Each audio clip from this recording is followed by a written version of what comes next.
Just as no one can be forced into belief, so no one can be forced into unbelief. One day, in retrospect, the years of struggle will strike you as the most beautiful. The great question that has never been answered, and which I have not yet been able to answer, despite my 30 years of research into the feminine soul, is what does a woman want? He that has eyes to see and ears to hear may convince himself that no mortal can keep a secret. If his lips are silent, he chatters with his fingertips, betrayal oozes out of him at every pore.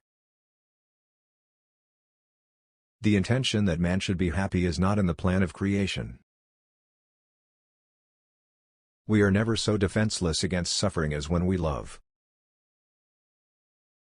I cannot think of any need in childhood as strong as the need for a father's protection. Being entirely honest with oneself is a good exercise. We are never so defenseless against suffering as when we love. Where does a thought go when it's forgotten?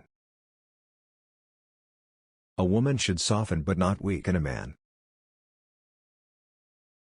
Experience teaches us that the world is not a nursery. Future ages will produce further great advances in this realm of culture, probably inconceivable now, and will increase man's likeness to a god still more. It is impossible to escape the impression that people commonly use false standards of measurement. Words have a magical power. They can bring either the greatest happiness or deepest despair. It is that we are never so defenseless against suffering as when we love, never so helplessly unhappy as when we have lost our loved object or its love. Religion is an attempt to get control over the sensory world, in which we are placed, by means of the wish world, which we have developed inside us as a result of biological and psychological necessities. He does not believe that does not live according to his belief.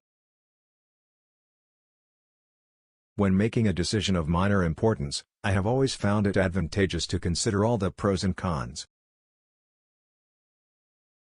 Everywhere I go I find a poet has been there before me. Religion is a system of wishful illusions together with a disavowal of reality. Life, as we find it, is too hard for us. It brings us too many pains, disappointments and impossible tasks. In the depths of my heart, I can't help being convinced that my dear fellow men, with a few exceptions, are worthless. Neurotics complain of their illness, but they make the most of it, and when it comes to taking it away from them they will defend it like a lioness her young. Words are capable of arousing the strongest emotions and prompting all men's actions. The ego is not master in its own house. The voice of the intellect is a soft one, but it does not rest until it has gained a hearing. The ego refuses to be distressed by the provocations of reality, to let itself be compelled to suffer. The pleasure of satisfying a savage instinct, undomesticated by the ego, is incomparably much more intense than the one of satisfying a tamed instinct. Where it was, their ego shall be. In mourning, it is the world which has become poor and empty. In melancholia, it is the ego itself. One might compare the relation of the ego to the id with that between a rider and his horse. It is easy to see that the ego is that part of the id which has been modified by the direct influence of the external world. Every normal person, in fact, is only normal on the average. His ego approximates to that of the psychotic in some part or other and to a greater or lesser extent. Analysis does not set out to make pathological reactions impossible, but to give the patient's ego freedom to decide one way or another.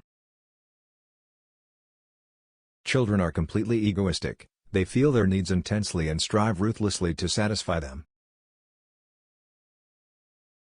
The functional importance of the ego is manifested in the fact that normally control over the approaches to motility devolves upon it.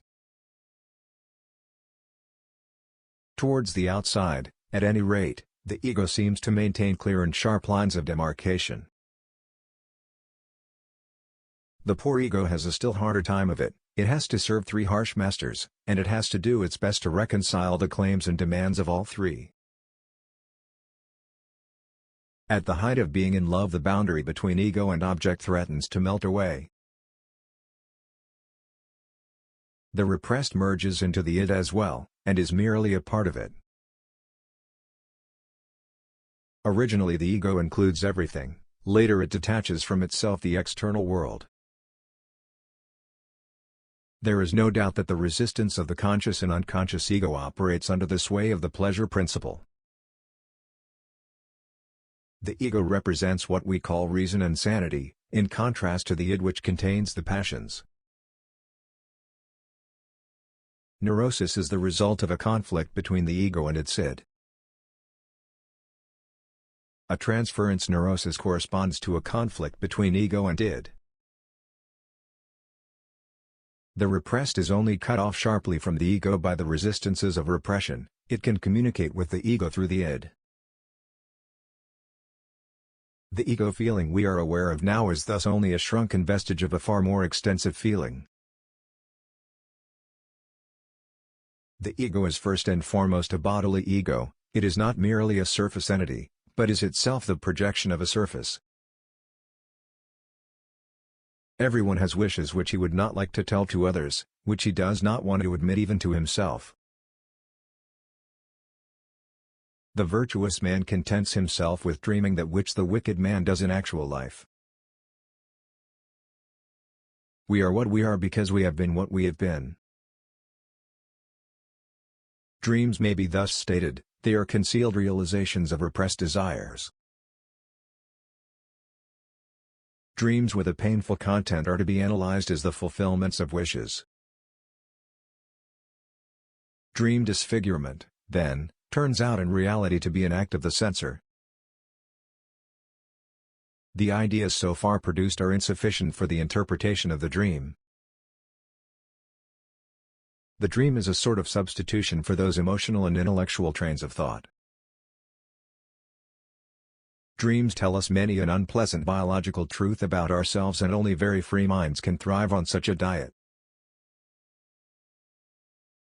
Self-deception is a plant which withers fast in the pellucid atmosphere of dream investigation. If we subject the content of the dream to analysis, we become aware that the dream fear is no more justified by the dream content than the fear in a phobia is justified by the idea upon which the phobia depends. If youth knew, if age could. Love and work are the cornerstones of our humanness. The scope of one's personality is defined by the magnitude of that problem which is capable of driving a person out of his wits.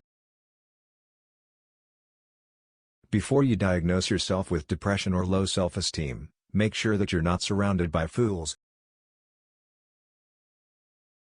When inspiration does not come to me, I go halfway to meet it. Love and work. Work and love, that's all there is. Unexpressed emotions will never die. They are buried alive and will come forth later in uglier ways. Out of your vulnerabilities will come your strength. Immorality, no less than morality, has at all times found support in religion. Most people do not really want freedom, because freedom involves responsibility, and most people are frightened of responsibility. No one who, like me, conjures up the most evil of those half-tamed demons that inhabit the human breast, and seeks to wrestle with them, can expect to come through the struggle unscathed. One thing about human beings puzzles me the most is their conscious effort to be connected with the object of their affection, even if it kills them slowly within.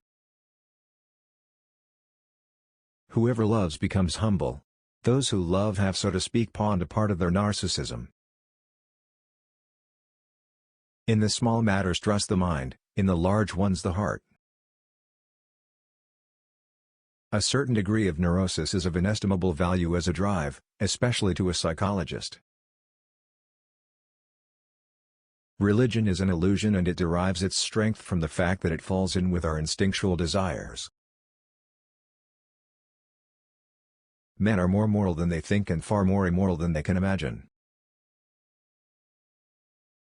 The madman is a dreamer awake. Beauty has no obvious use, nor is there any clear cultural necessity for it. Yet civilization could not do without it. No, our science is no illusion. But an illusion it would be to suppose that what science cannot give us we can get elsewhere. I have found little that is good about human beings on the whole. Friendship is an art of keeping distance, while love is an art of intimacy. A civilization which leaves so large a number of its participants unsatisfied and drives them into revolt neither has nor deserves the prospect of a lasting existence. We choose not randomly each other. We meet only those who already exist in our subconscious. The interpretation of dreams is the royal road to a knowledge of the unconscious activities of the mind.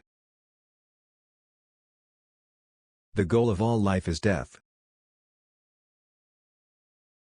What a distressing contrast there is between the radiant intelligence of the child and the feeble mentality of the average adult. Neurosis is the inability to tolerate ambiguity. The doctor should be opaque to his patients and, like a mirror, should show them nothing but what is shown to him. The voice of the intellect is a soft one, but it does not rest until it has gained a hearing. Dreams are often most profound when they seem the most crazy. The first human who hurled an insult instead of a stone was the founder of civilization.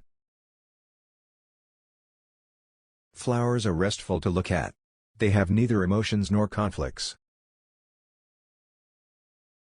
America is the most grandiose experiment the world has seen, but, I am afraid, it is not going to be a success. The mind is like an iceberg, it floats with 1/7 of its bulk above water.